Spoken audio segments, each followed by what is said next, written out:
أعوذ بالله من الشيطان الرجيم پناه غواړم د الله د شیطان رټلی شوینا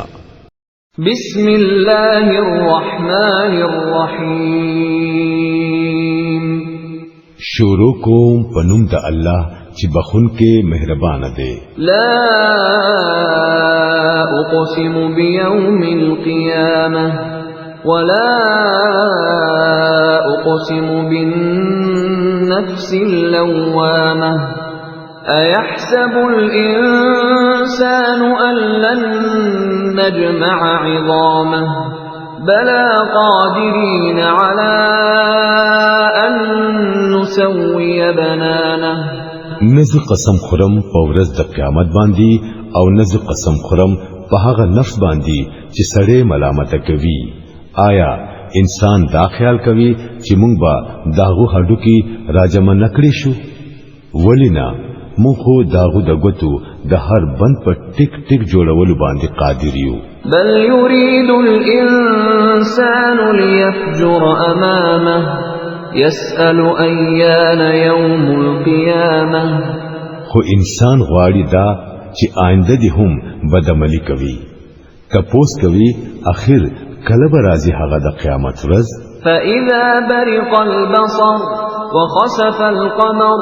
وجمع الشمس والقمر يقول الإنسان يومئذ أين المفر كلا لا وزر إلى ربك يومئذ المستقر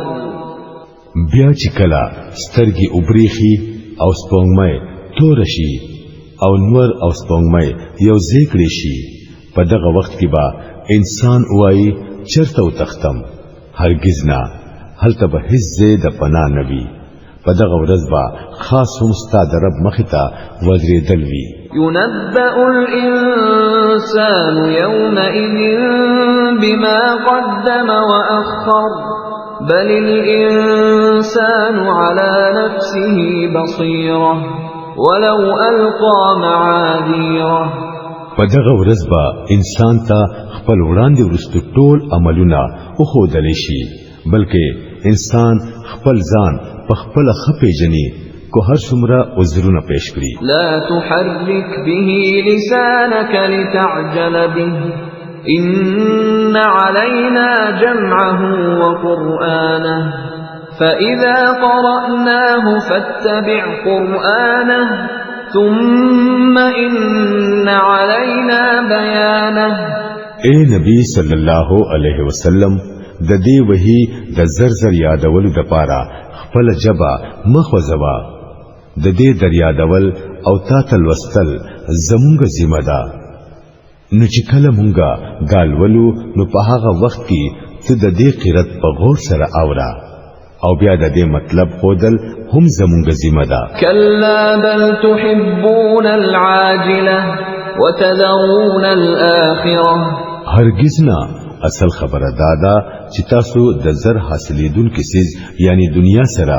مين لري او آخرت پرېږدئ وجوه يومئذ ناظره إلى ربها ناظره ووجوه يومئذ باسرة تظن أن يفعل بها فاقرة په دغه ورځ با سمخونه تعزوي د خپل رب طرف ته بګوري او سمخونه با غمگین وي او په دې به پوهوي چې دا غوي سره با سخت سلوک کیږي كلا إذا بلغت التراقي وقيل من راق وظن أنه الفراق والتفت الساق بالساق إلى ربك يومئذ المساق هرگز نه کله چې سا حلق ته ورسی او ویل شي چې چرته دم اچون کېشتا او سړی په شي چې دا د دنیا نه ته جدا کېدو وخت او پندای د پندای سره یو ځای شي